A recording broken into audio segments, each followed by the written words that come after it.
vou só resgatar um outro ponto trazido pelo Dantas há pouco, depois eu vou jogar para você para a gente se aprofundar nisso, Dantas, porque o secretário executivo do Ministério da Justiça, o Ricardo Capelli, ele negou ter pedido demissão do cargo, mas deixou no ar que pode sair da pasta. No X, que é o antigo Twitter, Capelli disse o seguinte, eu vou abrir aspas, não pedi demissão, eu vou sair de férias com a minha família e voltar para colaborar com a transição no Ministério da Justiça e Segurança Pública, união e reconstrução, fecha aspas.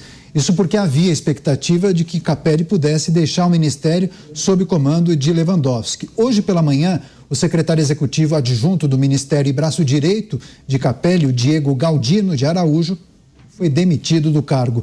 Dantas, eu me lembro que há algumas semanas o nome de Capelli era ventilado e discutido como, inclusive, possível titular da pasta. Ele poderia assumir o Ministério da Justiça. Mas, depois de alguns dias, muitos entenderam que não seria possível por conta da experiência dele. Mas por que não deu certo a manutenção de Ricardo Capelli como um assessor, um secretário da pasta? Bom, a primeira é a falta de experiência, né? Não a experiência. O Capelli não tem nenhum tipo de especialização nessa área da justiça e da segurança pública, embora tenha sido colocado ali como número 2 do Dino, porque ele sempre foi esta pessoa ligada ao Dino, né? Alguns chamam ele de dublê do Dino.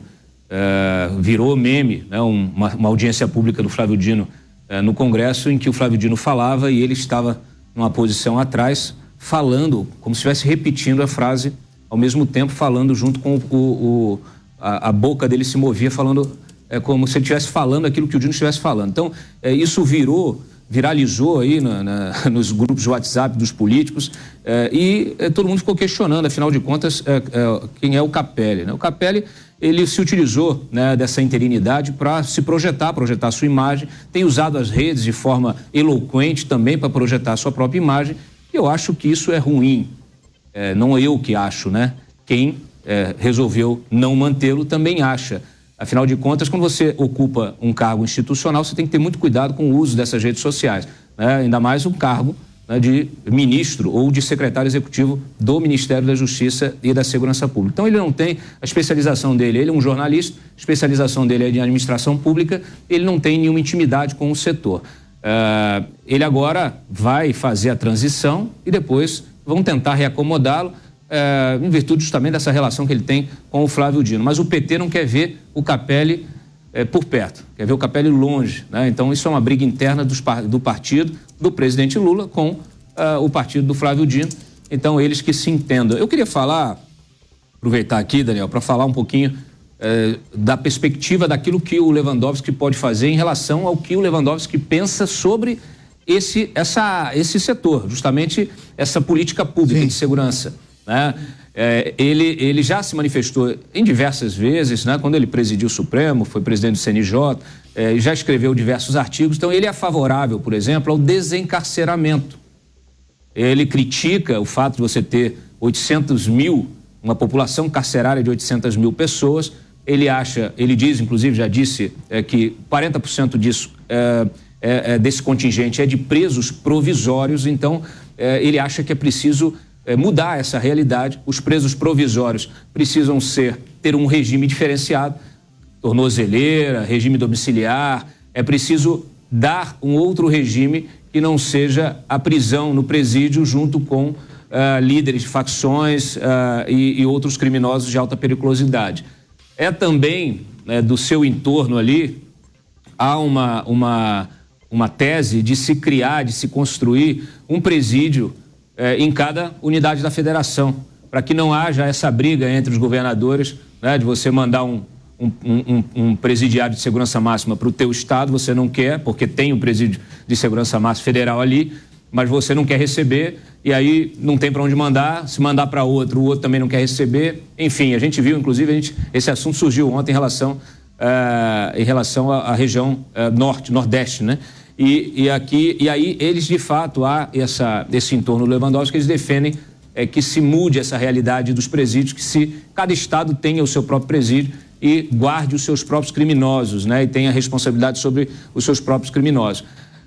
Digo isso para a gente puxar essa discussão sobre a saidinha, que tem, inclusive, balizado aí várias edições desse programa, e, muito provavelmente, a gestão do Lewandowski fará uma pressão muito grande no Congresso, lá no Senado, para evitar que esse projeto, que acaba com a saidinha, seja aprovado. Pois é, Mota, em relação à saída de Capelli, você entende que o ministro Lewandowski precisa se cercar de pessoas ligadas às forças policiais, às forças militares, para ajudar nesse enfrentamento, criação de políticas públicas de segurança nesse sentido. E, além disso, essas pautas destacadas e levantadas pelo Dantas, que são defesas de Lewandowski e seu grupo em relação ao sistema carcerário e essa, em especial, criação e construção de presídios em todos os estados. Essas pautas, elas gravitam em torno de uma maneira de olhar o assunto da segurança pública que se chama garantismo penal.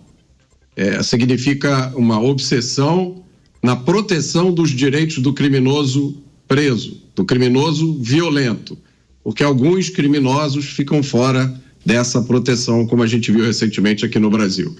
Nessa discussão se jogam vários dados. Esses dados são repetidos à exaustão. A maioria das pessoas não verifica esses dados. Eu verifiquei.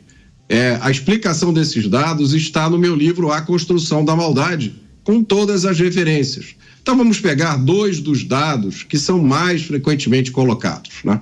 3 dos dados. Primeiro, o Brasil tem uma das maiores populações carcerárias do mundo. O Brasil tem uma das maiores populações do mundo.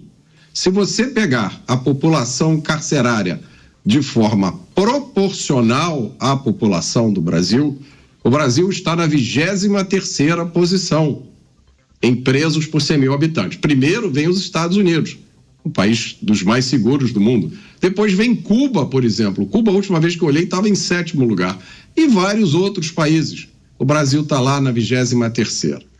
Segunda coisa que se repete, o Brasil tem uma superlotação carcerária inaceitável. Isso é baseado numa teoria que diz que o preso precisa ter tantos metros quadrados de área. Segundo dados do Conselho Nacional do Ministério Público e do site prisonstudies.org, o último número para superlotação do Brasil é de 171%. A Colômbia tem 149%. A Indonésia tem 153%. O Peru tem 223%. Não existe nenhum país do terceiro mundo, existe nenhum país em desenvolvimento que tenha essa prisão ideal. Se você for olhar os requisitos dessas organizações internacionais, eu garanto que muitos dos nossos espectadores não têm na casa deles o espaço e as condições que essas entidades exigem para os criminosos presos. A prisão não é uma colônia de férias. A prisão não é um spa. A prisão é uma punição. Se o dinheiro do Estado é limitado, onde você vai gastar o dinheiro primeiro? Com escolas, com hospitais ou com prisões? O terceiro número que é mencionado com muita frequência é esse. O Brasil tem um alto número de presos sem condenação. O último número que eu tenho aqui é do Infopem de 2017. Infopem é o sistema do Departamento Nacional Penitenciário. Nesse ano, o Brasil tinha 33% de presos sem condenação definitiva. Eu vou lembrar aqui no Brasil que o sujeito é julgado, condenado, e aí ele ainda pode recorrer. Então ele é considerado como sem condenação definitiva.